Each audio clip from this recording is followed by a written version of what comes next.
Pada tahun gajah itu pula, Aminah melahirkan putranya. Ia memberikan nama Muhammad, sebuah nama yang tidak lazim untuk anak-anak kaum Quraisy.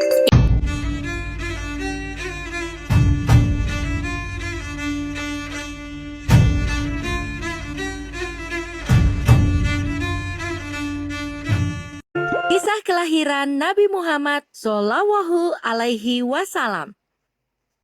Mekah yang semula hanya ditinggali oleh Hajar dan Nabi Ismail, seiring dengan berjalannya waktu, berubah menjadi sebuah negeri yang besar. Berkat doa Nabi Ibrahim, negeri itu sungguh mendapatkan berkah dari Allah. Masyarakatnya hidup dalam kecukupan dan sejahtera. Beribu-ribu tahun kemudian, Mekah berubah menjadi negeri yang sangat kejam. Sebagian besar masyarakatnya mulai melupakan ajaran agama yang benar dan berganti menyembah berhala-berhala yang mereka ciptakan sendiri. Di antaranya adalah Saman, Watan, Nusyun, dan masih banyak lainnya. Semua itu adalah Tuhan yang mereka ciptakan dari batu, kayu, ataupun logam.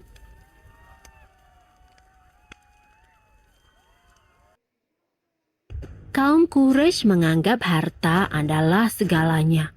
Bagi yang memiliki harta paling banyak, dialah yang akan menjadi pemimpin. Demi mencapai kehormatan dan kedudukan, mereka menghalalkan segala cara. Karena itu pula, mereka seringkali terlibat dalam perselisihan dan kadang-kadang menimbulkan perang antar saudara.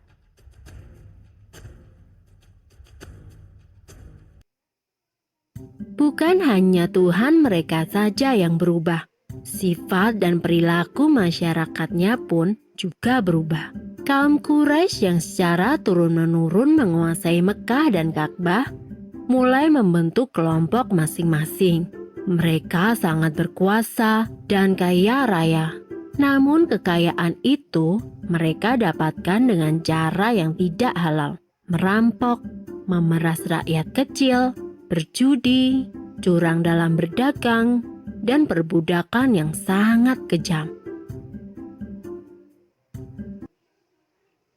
Zaman di mana kaum Quraisy hidup dengan cara yang kejam disebut zaman jahiliyah. Pada zaman itu, ada seorang wanita soleh bernama Aminah. Suaminya bernama Abdullah. Pada saat Aminah mengandung, sang suami jatuh sakit dan akhirnya pun meninggal dunia. Aminah merasa sangat sedih karena harus hidup sendirian. Pada suatu malam, ia bermimpi melihat bulan jatuh ke pangkuannya. Menurut ahli tafsir mimpi, kelak anak yang dikandung oleh Aminah akan menjadi orang yang dihormati.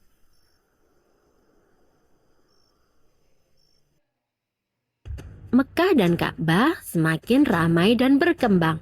Orang dari segala penjuru selalu berkunjung ke Mekah untuk beribadah dan juga berdagang. Kemajuan Mekah membuat Abraha, seorang gubernur di Yaman, merasa kesal.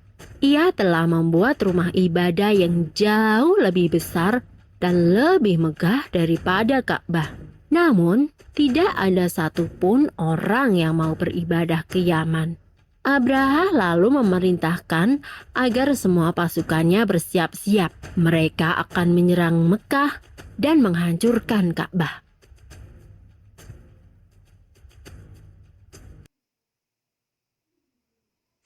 Abraha dan pasukan bergajahnya menyerbu Mekah dengan penuh kesombongan. Ketika ia akan menghancurkan Ka'bah, tiba-tiba datang ribuan burung ababil. Burung-burung itu membawa batu-batu berapi dari neraka. Kemudian, batu-batu itu dilemparkan ke arah pasukan gajah Abraha. Dalam sekejap mata, pasukan Abraha berhasil dikalahkan dan Ka'bah pun dapat diselamatkan. Tahun itu kemudian disebut dengan Tahun Gajah.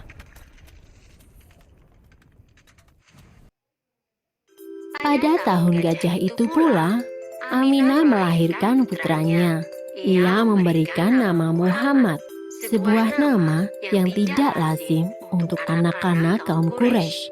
Ialah Nabi Muhammad, nabi terakhir yang diutus oleh Allah. Ia dilahirkan pada hari Senin, 12 Rabiul Awal tahun gajah.